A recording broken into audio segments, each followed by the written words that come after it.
Assalamualaikum warahmatullahi wabarakatuh. Mimin lanjutkan lagi cerita Raja Kegelapan Cipenya. Tapi seperti biasa, sebelum dilanjut, bantu tekan tombol like dan berkomentar juga Tuan Rena gas. Bab 1319. Kamu adalah Ji-Fei. Selamat, Tuan Wu. Donglan mengucapkan selamat kepada Wu Tianze dengan senyum menyanjung di wajahnya. Menurut pendapatnya, Wu Tianze memenangkan pertarungan. Meskipun 100 miliar adalah jumlah yang banyak, dia yakin Hu Sixiong tidak akan berani meminta uang sebanyak itu kecuali dia ingin mempertaruhkan nyawanya. Wu Tianze memandang Hu Sixiong sambil tersenyum, menunggu dia memberitahu Ji-Fei bahwa dia telah gagal. Namun, selamat, Tuan Ji. Anda menghasilkan 100 miliar dan mendapatkan Hotel Beihai seharga $1. Namun, Hu Sixiong mengucapkan selamat kepada Ji-Fei dengan senyum hormat di wajahnya. Ledakan, semua orang di tempat kejadian merasakan gemuruh di telinga mereka, seolah-olah guntur meledak di telinga mereka. Meskipun Li Ruoxi dan yang lainnya sudah siap secara mental, mereka tidak menyangka akan mengalami perubahan seperti itu. Itu terlalu berlebihan. Mereka tidak tahu bahwa Hu Sixiong ingin memberikannya kepada Ji-Fei secara cuma-cuma. Jadi menjualnya kepada Ji-Fei seharga $1 adalah hal yang tidak dapat dipercaya. Senyum di wajah Wu Tianze dan Donglan masih ada. Tetapi ekspresi mereka membeku dalam sekejap. Melihat Hu Sixiong di depan mereka, mereka pikir mereka salah dengar. Setelah lebih dari 10 detik, Wu Tianze menatap Hu Sixiong dengan marah. Apa yang kamu katakan? Matanya penuh kemarahan dan peringatan. Hu Sixiong sudah memiliki senyum tenang di wajahnya, dan menatap Wu Tianze. Saya menjual Hotel Beihai kepada Tuan Ji-Fei seharga $1. Jawabannya iya. Jawabannya adalah putus asa. Namun, orang yang putus asa adalah Wu Tianze. Dia merasa seperti akan pingsan. Bagaimana ini mungkin? Alih-alih menghasilkan 100 miliar, Anda hanya menginginkan $1, bukankah itu bodoh? Bahkan para pengemis di jalan pun menganggap hal ini bodoh.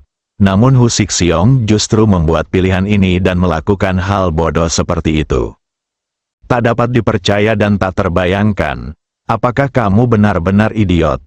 Donglan tidak dapat lagi menahan pukulan itu dan menjadi orang pertama yang mulai mengumpat. Haha, Hu Sixiong tertawa terbahak-bahak, hanya orang bodoh yang menganggap orang lain bodoh. Dia mengeluarkan telepon genggamnya dan menelepon. Masuklah dengan kontraknya. Pintu ruang pribadi terbuka, dan seorang wanita berpakaian sekretaris berdiri di pintu, diikuti oleh seorang pengacara. Manajer Hu, saya sudah menyusun kontrak pengalihan Hotel Beihai kepada Tuan Ji seharga $1, dan pengacara Zhang akan mengesahkannya di tempat. Sekretaris wanita itu memandang Hu Sixiong dan berkata dengan tegas. Dengung-dengungan, ada suara dengungan di telinga Wu Tianze dan Donglan, dan mereka berdua tahu bahwa ini bukan mimpi, tetapi kenyataan. Menatap Hu Sixiong, saya benar-benar ingin menariknya dan memukulinya, lalu bertanya kepadanya mengapa dia melakukan ini. Karena ini adalah sesuatu yang tidak dapat mereka bayangkan atau terima. Namun Hu Sixiong telah mengambil pena dan menandatangani namanya. Dia memegang kontrak dengan kedua tangan dan menyerahkannya kepada Ji-Fei dengan hormat.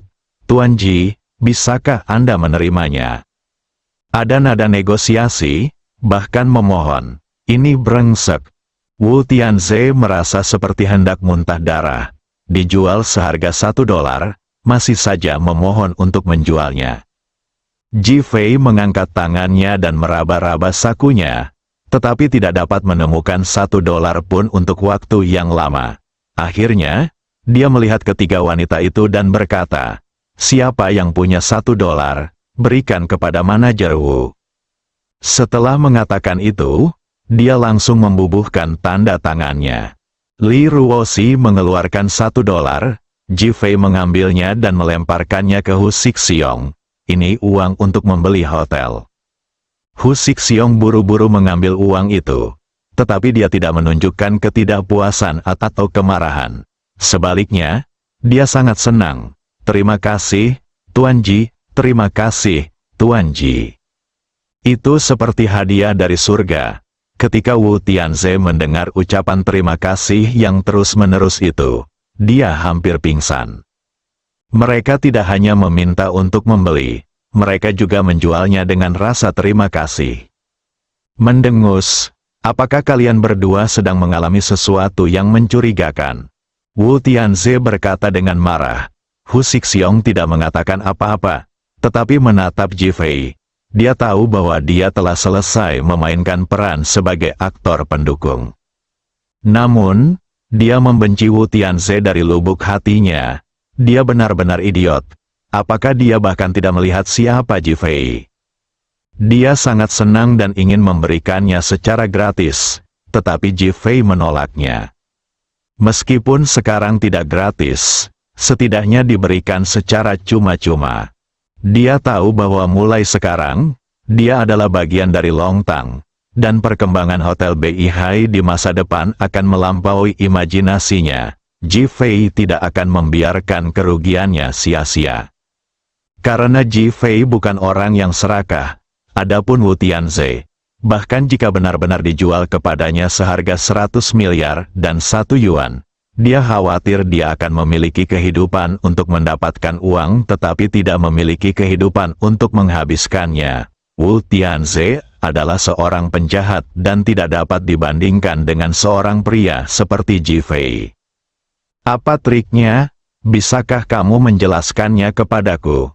Ji Fei bertanya pada Wu Tianze sambil tersenyum. Jika tidak ada tipuan, mengapa dia menjualnya kepadamu hanya dengan $1? Wu Tianze merasa sangat terangsang dan menatap Ji Fei dengan marah dan menanyainya. Itu adalah sesuatu yang sudah kita sepakati bersama. Apakah saya perlu menjelaskannya? Anda, Ji Fei langsung menyela. Lebih baik kau berikan aku 100 miliar yang hilang itu. Bermimpilah, aku tidak akan memberimu uang jika kau menipuku seperti ini. Wu Tianze langsung membantahnya. Kau tidak akan memberikannya padaku. Ji Fei membenarkan sambil mencibir. Ya, aku pasti tidak akan memberikannya kepadamu. Apa yang bisa kamu lakukan? Wajah Wu Tianze penuh dengan kebanggaan. Di matanya, dia adalah tuan muda keluarga Wu. Jika Ji Fei tidak memberinya uang, apa yang bisa dia lakukan padanya? Dia tidak takut. Donglan juga terbangun dari keterkejutannya saat ini. Dia merasa sangat sedih dan menatap Ji Fei. Wah, apakah kamu tahu siapa Master Wu? Apakah kamu ingin mati jika bermain dengan Master Wu seperti ini? Aku katakan kepadamu, berhati-hatilah dan kamu bahkan tidak akan tahu bagaimana kamu mati. Kau mengancamku? Ji Fei mencibir. Lalu apa? Donglan menjawab mewakili Wu Tianze. Menurutnya, apa pentingnya meski mereka tidak memberikannya? Mereka adalah anggota keluarga Wu. Mereka adalah penerus masa depan keluarga Wu dan memegang posisi penting dalam keluarga Wu. Siapa yang berani menyinggung mereka? Di mata Donglan, Wu Tianze tidak terkalahkan dan Ji Fei hanyalah badut yang suka melompat. Mengapa dia harus meminta uang? Wu Tianze tidak mengatakan apa-apa, tetapi wajahnya menunjukkan kesombongan dan penghinaan yang sama. Dia pasti tidak akan memberikannya, dan dia tidak percaya Ji Fei bisa mendapatkannya. Ji Fei menatap Wu Tianze. Kau juga tidak ingin memberikannya padaku, kan?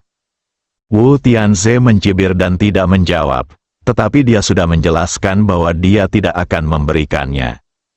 Donglan sangat mengagumi kesombongannya dan menatap Ji Fei dengan jijik. Menyerahlah, Tuan Muda Wu tidak akan memberikannya padamu. Ji Fei tersenyum dan mengangguk. Baiklah, aku mengerti. Pergilah sekarang jika kau tahu. Jangan menghalangi Master Wu di sini. Donglan tidak tahan lagi. Wu Tianze bahkan tidak menghentikannya. Aku lupa memperkenalkannya, kata Ji Fei sambil menatap Li Ruoxi. Dia adalah Li Ruoxi, ketua Li Group. Saya tidak mengenalnya, Dong Lan menjawab langsung. Grup Ning Hai Li, Ji Fei menekankan sambil tersenyum. Oh, Dong Lan mencibir dan ingin mengatakan bahwa dia tidak mengenalnya. Tetapi Wu Tianze tiba-tiba berdiri dan bertanya, siapa dia? Dong Lan tertawa dan berkata, apa-apaan Li Ruoxi? Dia mungkin bukan orang baik. Kalau tidak, bagaimana dia bisa menemukan menantu yang pecundang seperti itu? Bagaimana mungkin dia? Wah, Wu Tianze tiba-tiba mengangkat tangannya dan menamparkan muka Dong Lan, langsung membalas sisa perkataan Dong Lan. Engah, Dong Lan memuntahkan seteguk darah dan menatap Wu Tianze. Tuan Wu, mengapa Anda memukul saya? Diam, Wu Tianze berteriak dengan marah sambil menatap Ji Fei. Kamu adalah Ji Fei. Bab 1320. Aku ingin makan. Wajahnya tegang dan matanya waspada. Bahkan tubuhnya pun mulai gemetar. Dong Lan yang tadinya berteriak, langsung terdiam saat melihat perubahan Wu Tianze. Ia tidak berani bicara dan melirik Wu Tianze, bertanya-tanya mengapa ia begitu gugup. Tetapi setelah dipukuli, dia tahu bahwa dia pasti telah membuat Wu Tianze marah, dan bahkan mengatakan sesuatu yang tidak seharusnya dia katakan. Tetapi dia masih tidak percaya bahwa Ji Fei di depannya adalah orang yang kuat. Ji Fei mengangkat tangannya, mengambil cangkir teh, menyesapnya, dan tidak berkata apa-apa. Wu Tianze tiba-tiba teringat bahwa manajer Hu Xixiong baru saja memanggil Ji Fei dengan sebutan Tuan Ji. Li Ruoxi, Tuan Ji, bukankah itu Ji Fei? Bukankah dia orang yang menyebabkan kematian Wu Ziliang dan Wu Ziguo, dan menyebabkan keluarga Wu menderita kerugian besar?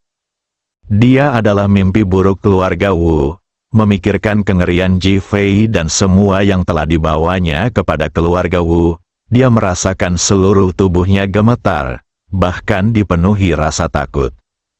Bahkan bulu kuduku berdiri, dan aku merasa seakan-akan sedang dikurung dalam ketakutan oleh dewa kematian. Dong Lan menatap Ji Fei, tetapi tidak melihat sesuatu yang istimewa tentangnya. Dia hanyalah seorang pria kuno kelas 2. Wu, Tuan Wu, siapa Ji Fei? Apakah Anda telah ditipu? Mendeguk, tenggorokan Wu Tianze bergerak dan dia mengeluarkan suara menelan ludah. Siapa Ji Fei? Bagaimana menjawab pertanyaan ini? Ji Fei adalah mimpi buruk keluarga Wu, dan Ji Fei merupakan dermawan terbesar yang membuat Wu Tianze menjadi seperti sekarang ini. Jika Ji Fei tidak membunuh Wu Ziliang dan Wu Ziguo, bagaimana dia bisa menjadi seperti sekarang ini? Tapi sekarang, Ji Fei akan menjadi mimpi buruknya lagi. Dia benar-benar yakin bahwa jika Ji Fei tidak senang, dia bisa membunuhnya secara langsung. Dia takut. Wu Tianze, kapan kamu akan membayarku? Aku tidak punya waktu untuk disia-siakan denganmu. Ji Fei berbicara perlahan. Wu Tianze merasakan jantungnya berdetak kencang 2 kali. Seolah-olah seseorang telah memukulnya dengan tangan 2 kali. Dan dia menjadi waspada dan gugup tanpa alasan. 100 miliar? Dia tidak bisa memikirkannya, tetapi jika dia tidak memberikannya, dia akan kehilangan nyawanya. Perkataan Ji Fei bukanlah suatu lelucon, dan itu bukanlah sesuatu yang bisa ia hadapi atau tidak patuhi. Ji, Master Ji, kami hanya bercanda. Ini semua salahku karena buta. Maafkan aku, Master Ji. Wu Tianze mengubah nada suaranya, dan kesombongannya lenyap dalam sekejap, tampak seperti seorang penjilat. Pada saat ini, bahkan jika Ji Fei memintanya untuk berlutut, dia tidak akan menolak, dia bahkan akan berlutut sambil tersenyum dan mematuhi perintah Ji Fei. Namun, ingin meredakan konflik, Ji Fei bertanya dengan ekspresi serius. Wu Tianze segera tersenyum dan mengangguk. Aku tidak mengenalmu, dan aku tidak punya waktu untuk bercanda denganmu. Yang kuinginkan sekarang adalah uang, tahukah kau? Suara Ji Fei meninggi 2 kali. Wu Tianze menggigil dan merasakan hawa dingin di punggungnya. Ini sudah berakhir. Dia segera menatap Angel. Angel, keluarga Wu dan keluargaanmu sudah berteman selama bertahun-tahun. Bisakah kamu membantu bertanya kepada suamimu Ji Fei? Dia tahu kalau Ji Fei bukanlah suami Angel.